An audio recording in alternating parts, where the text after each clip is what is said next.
welcome. Sarah Logue here on behalf of Team Logue and Remax Escarpment. I am joined with Ziska and Steve Trust here in Waterdown in this exceptional home. This is a big change for you guys. You guys always pick modern, clean lines.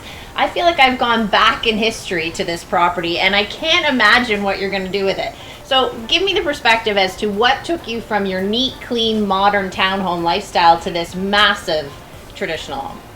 Well, I think Steve has always dreamed of having a more traditional aesthetic to a home. And so while our interior preferences are really contemporary, I mean, what's not to love about a porch this size and a beautiful established neighborhood and gorgeous old trees?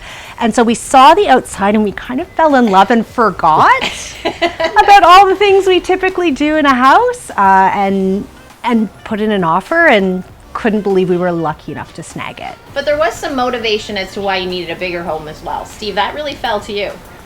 It did. My mom is now part of the picture in our family living, and we wanted to incorporate a space that she could share with us. And having her close gives us the ability to provide her extra care and for her to see her grandson. We wanted to have a bit more space. And so one of the things we loved about this property is it has a big, beautiful 2-car garage with a loft above and a pre-existing space for kitchen and bathroom at the back. And so that allows us to put her in a space that feels like it's truly her own, but allows us to get her really close. So priority one is getting that space sort of modified and ready.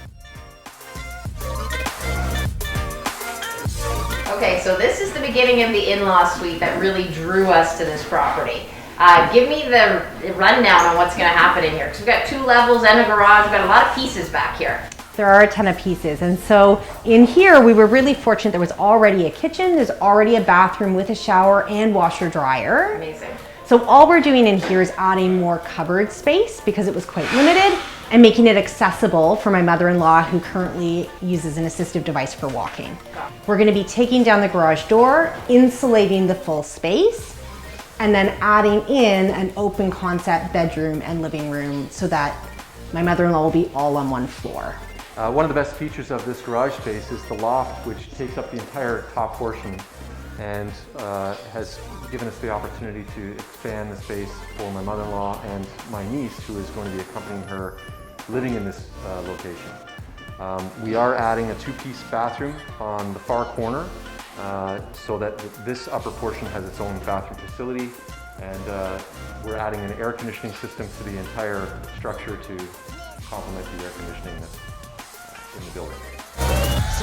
And we're still kind of contemplating structural changes potentially, opening up certain areas of the house, modifying the floor plan. We're moving forward at breakneck speed as per usual.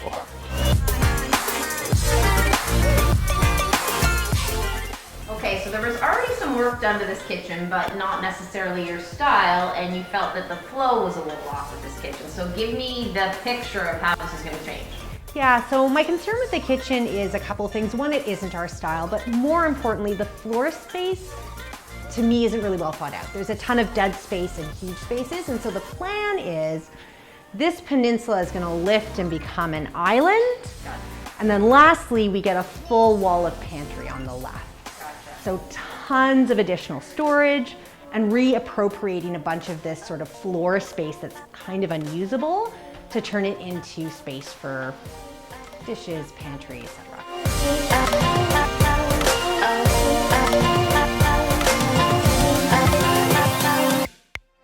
Please follow us as this renovation series unfolds. Check it out at teamlogue.ca.